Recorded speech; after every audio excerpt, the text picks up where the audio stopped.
This is the week where the lawfare may finally explode on the president. Tonight, we begin with breaking news about alleged witness tampering that could lead to new criminal charges, on top of tawdry tales of sexual exploits and damning text messages, photos, and videos that could help bring a guilty verdict shortly before the election. But the president I'm talking about is not Donald Trump.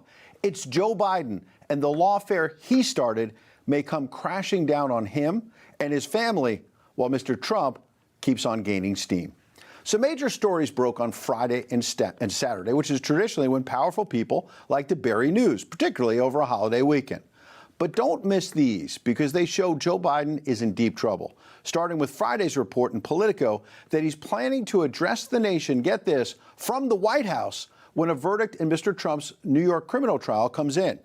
That certainly sounds like the fix is in. And Joe might be expecting a guilty verdict as early as Thursday, politicizing all this lawfare even more by using the backdrop of the White House to say something along the lines of, "My fellow Americans, I come to you more in sadness than joy to report my opponent is a convicted criminal now." Except there's a couple big problems for Joe. Jonathan Turley wrote today the Trump case should end with a not guilty verdict, because he was charged with a state misdemeanor that had already expired under the statute of limitations. It got resuscitated back to life into a few dozen felonies somehow by the DA, Alvin Bragg, who asserted that bookkeeping problems were committed to hide yet another crime, even though that second crime somehow has never been revealed. And here's the thing. Voters are abandoning Biden in waves. And Trump is dominating virtually every poll. He's drawing crowds in every city, even blue ones, and turns the courtroom hallway into a campaign stop. The Biden team needs to face the facts. Their plan to villainize Trump has largely backfired, while most of the nation has started to turn its back on Joe Biden. Literally, in some cases. He still has his allies. Our country's three-letter agencies have largely backed this president, the FBI, the CIA. Remember those 51 retired intel officials, for example, wrote the letter in 2020 falsely claiming Hunter Biden's laptop was Russian propaganda. More on that one in a couple minutes. No three-letter agency has protected Joe, though, more than the DOJ, Department of Justice, that actually should be renamed DOI for Department of Injustice. It's ignored overwhelming evidence of corruption and crime within the Biden family, while simultaneously attacking Donald Trump for what appears to be absolutely nothing in 4 separate criminal cases. And that leads me to the other big story buried this weekend that you must pay attention to, because now it seems even the DOJ is turning on Joe. On Saturday, the mainstream publication Axios put out a screaming headline, "Biden Dirty Laundry," revealing Joe Biden's own Justice Department is now cramming legal filings with shocking personal details about the Biden family into his son's trial on gun charges that's coming up. It starts in their home state of Delaware 1 week from today. According to Axios, the gun case next week and the second trial Hunter's facing in California in September on charges of not paying his taxes.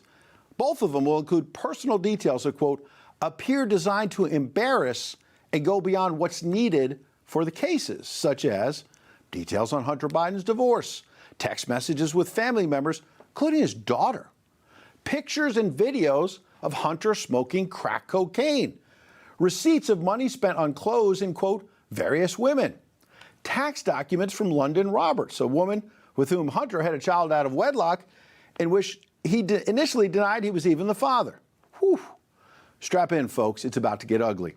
America's about to learn a whole lot about the dirty deeds of the Biden crime family. And apologies to AC/DC, but these are not dirty deeds done dirt cheap. Hunter and his uncle James, they raked in millions upon millions of dollars from China to Ukraine, a virtual United Nations of buck-raking, some of which wound up in Joe's bank account, Joe's actual bank account, in the form of what they called a loan repayment from his brother James and his wife. But here's the question tonight.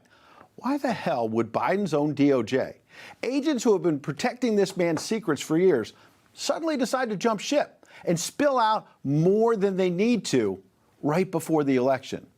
One theory is that Axios was sounding the alarm bells for other elites to start giving Joe a not-so-subtle nudge there to step aside before the Democrat convention this summer, unless he wants to see ever more family dirty laundry spread out with clothespins in courtrooms and on front pages all across America. Otherwise, it could be a full-on shove out the door.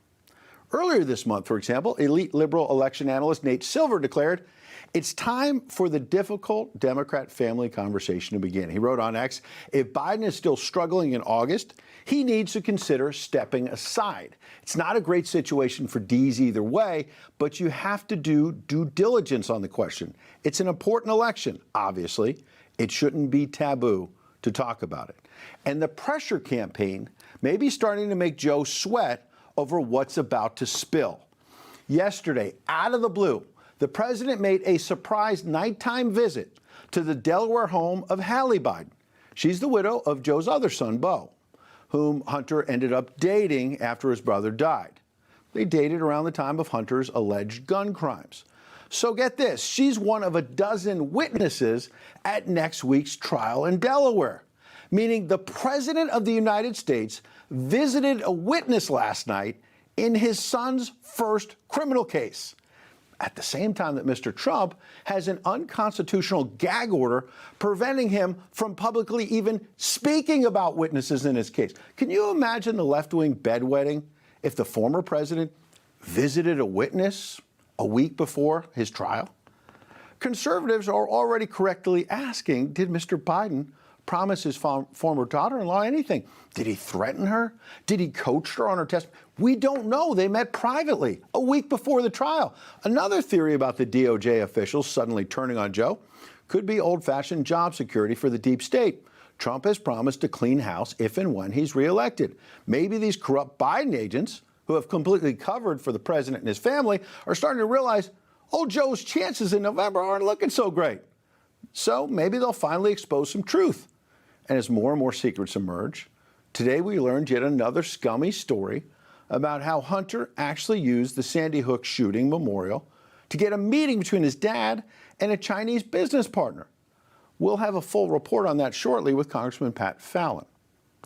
It was Mitt Romney, of all people, the original Never Trumper, who warned Joe about all this. The senator said on MSNBC, of all places, that Biden made a huge mistake by not pardoning Mr. Trump in the federal cases and pressuring New York prosecutors to drop this nonsensical bookkeeping case that's coming to a head this week. Romney's point is the lawfare made the former president a martyr, and now he may be unstoppable in November, while Mr. Biden could have been the bigger man and said he was going to preemptively pardon his rival and was ready to beat the Republican fair and square out on the campaign trail. Except, you see, Joe has never been the bigger man, and it appears he cannot win it out on the trail. While Joe was playing defense last week in New Hampshire, for example, speaking to a crowd of literally dozens, Mr. Trump has been on offense in several states that Republicans almost never win, but might this time. Minnesota, there were New York stops in Harlem and then the Bronx, not to mention the 100,000 people on the Jersey Shore a few weekends ago. This man is using every spare second when he's not in a courtroom to speak directly to the American people. His passion, his genuine nature mean more to America than Biden's clearly fabricated lawfare. All Biden ever addresses really is Trump, MAGA, Trump, MAGA, Trump. Not the border crisis, not inflation, not rising crime rates. If he would just attack his man-made crises with the same level of vigor that he goes after Trump, he might actually have a shot in November. To the contrary, Trump wants us all to know he has our best interests in mind, not winning some petty name-calling war with Sleepy Joe. Working together, there is nothing we cannot do and no height we cannot achieve. Together we will make America powerful again. We will make America wealthy again.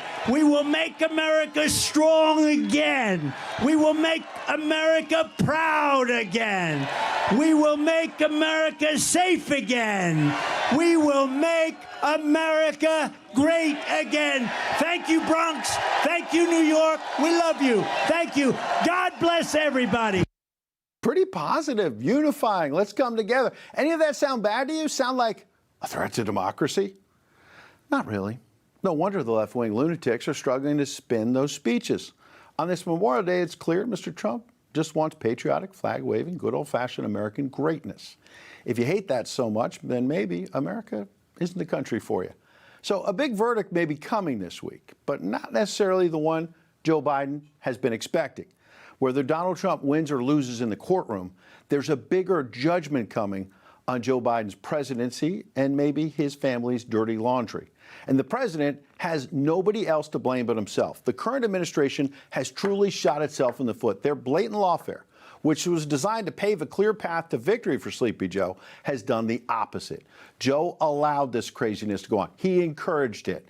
Now it's turning around on him, and it might be about to get ugly.